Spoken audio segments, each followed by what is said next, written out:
पुष्पा जी, किसी ने सच कहा है, बेटियां घर की जान होती है। जब अनु चुप थी तो ऐसे लग रहा था सारा घर चुप है, और अब अनु खुश है तो ऐसे लग रहा है सारा घर खिलखिला रहा। हे माता रानी, मेरे अनु को ऐसे ही खुश रखना।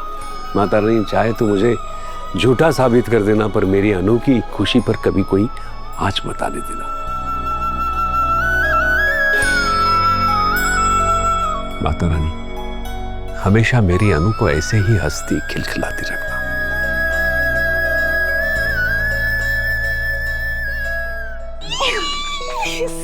मेरी सिपू, मुझे विश्वास नहीं हो रहा कि पापा फाइनली मेरे और आरस सर के रिश्ते के लिए मान गए। उन्होंने हाँ कर दी। तुझे याद है बचपन में रजनी आंटी हमें वो स्टोरी सुनाती थी राजकुमार और राजकुमारी की, कि एक राजकुमारी को राजकुमार का सपना आया, उसके बाद वही राजकुमार सफेद घोड़े पर बैठकर आया और उसे हमेशा हमेशा के लिए अपने साथ ले गया।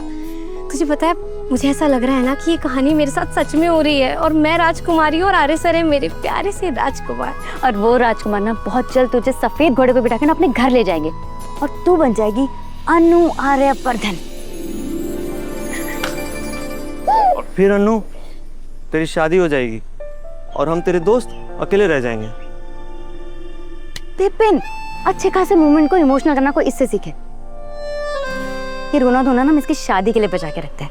आज हम इस बात की खुशी मनाएंगे कि गोपाल अंकल अनु और आर्य सर की शादी के लिए मान गए हैं। आज हम पार्टी करेंगे, नाचेंगे, गाएंगे और धमाल मचाएंगे। बोलो सॉन्ग तेरा। आजा। ढोलक में ताल है, पायल में छन छन, घूंघट में गोरी, सहरे में साजन।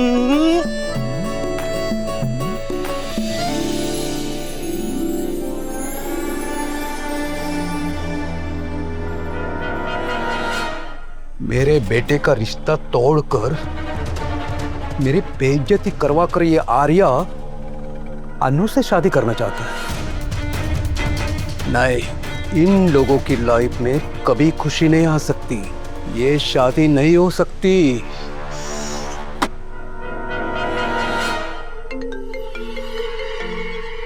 हाँ बोलो। गोपाल शर्मा अनु और आर्या सर के रिश्ते के लिए मान गया है। जानती हूँ मैं, आई थी मैं मोहल्ले में होली देखने के लिए, और ये देखने के लिए कि कैसे गोपाल जी, आर्य सर और अनु को एक दूसरे को रंग लगाने की इजाजत दे दी। कैसे वो दोनों एक दूसरे की आंखों में आंखें डाल के डांस कर रहे थे। तुमने मेरे जले पे नमक छिड़कने के लिए मुझे कॉल किया है क्या? अरे नहीं मैडम, आप गलत समझ रही है। मैंने तो बस ये बताने के लिए फोन किया कि हमें कुछ करना होगा, इस शादी को रोकना होगा मैडम। मैं भी वही चाहती हूँ।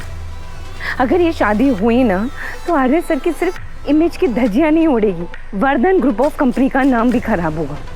पर अब आप करोगी क्या मैडम? मुझे नहीं पता, बट फिलहाल मैं भी झेंडे को कॉल करने वाली हूँ।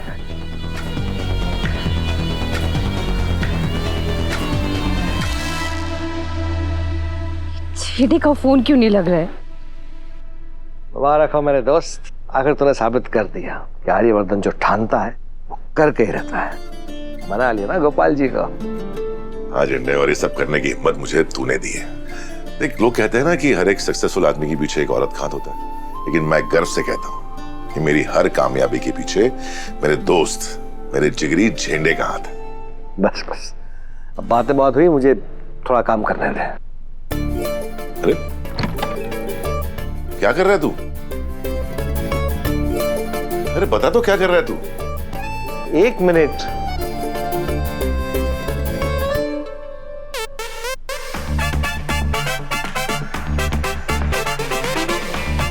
कपड़े? अरे सब क्या कर रहा है तू?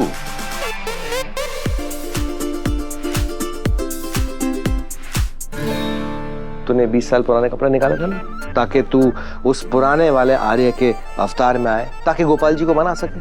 पर अब गोपाल जी तो मान गए, इसलिए अब इन सब चीजों की जरूरत नहीं। मुझे पता है कि उस पुराने आर्य को लेकर तू थोड़ा सा इमोशनल है, टची है, प्रोटेक्टिव भी है, लेकिन दुनिया नए the industrialist, the billionaire Aryavardhan के सामने झुकती है।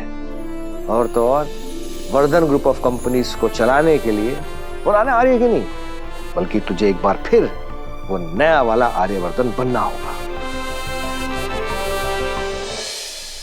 तो चिंता मत कर झंडे, तुझे तेरा नया वाला आर्यवर्धन वापस मिल जाएगा। मैं उसे वापस ले आऊंगा। अच्छा मैं नीचे चलता हूँ, माँ ने हलवा और चाट बनाया है, मजा आएगा खाने में। अरे सारा मत खा जाना, मेरे लिए कुछ छोड़ देना। वो तो होने से रहा।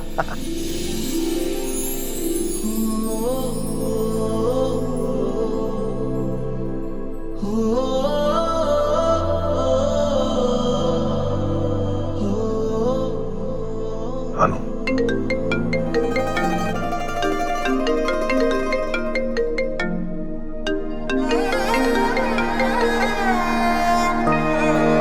अनु, तुम्हें कैसे पता चल जाता है कि मैं तुम्हें याद कर रहा हूँ? सिर्फ साइंस में ना हम इसे टेलीपैथी कहते हैं। मतलब जब दो दिल एक दूसरे के इतने करीब आ जाते हैं कि बिना लफ्जों के एक दूसरे की बात समझ जाते हैं। हाँ, जब दो लोग एक दूसरे से इतना जुड़ जाते हैं कि दिल की धड़कनें भी एक ही जुबान बोलने लगती हैं और बिना कुछ कहे ही एक दूसरे तक हर एहसास पहुंच जाता है। वैसे सर, ये हमारा स्ट्रॉन्ग कनेक्शन ही तो है जो मेरे पापा इस रिश्ते के लिए मान गए। अब जानते हैं वो कितने खुश और कितने एक्साइटेड है। वो अभी से ना शादी की तैयारियों की बात कर रहे हैं। हाँ, कितनी अजीब बात है ना, जब हम किसी चीज के लिए कोशिश कर रहे होते हैं तो उस सामने आई हर परेशानी पहाड़ सी लगती है, कुछ समझ नहीं आता, सब कुछ बहुत बेमतलब लगता है। पर एक दिन जब हर मुश्किल छटने लगती है, मंजिल सामने दिखाई देने लगती है, तो हर मतलब समझ में आने लगता है। तुम्हारे पापा का हाँ कहना मेरे लिए बिल्कुल वैसा ही था। पर सर जरा सोचिए, कल जब हम मिलेंगे तो अजीब सा लगेगा ना। अजीब क्यों? मतलब आज तक जब भी मैं आपसे ऑफिस में मिलती थी तो मैं आपको good morning sir, good evening sir कहकर एड्रेस करती थी ना। और अब क्या कहूँगी, हमारा रिश्ता तो बदल गया है ना। I mean, बदलने वाला है। हाँ, कुछ समझ में नहीं आ रहा कि कल जब तुम मुझे मिलोगी तुम क्या कहोगी, मैं क्या कहूँगा। अजीब तो है। पर अरे सर, जितनी अजीब है ना उससे कई ज्यादा खूबसूरत भी है। वैसे एक बात तो है, अभी तक मैं सिर्फ ससुर जी की हाँ कराने में लगा हुआ था, लेकिन मैंने तुमसे तो पूछा ही नहीं। क्या नहीं पूछा? यही कि क्या तुम मेरी बनना चाहोगी?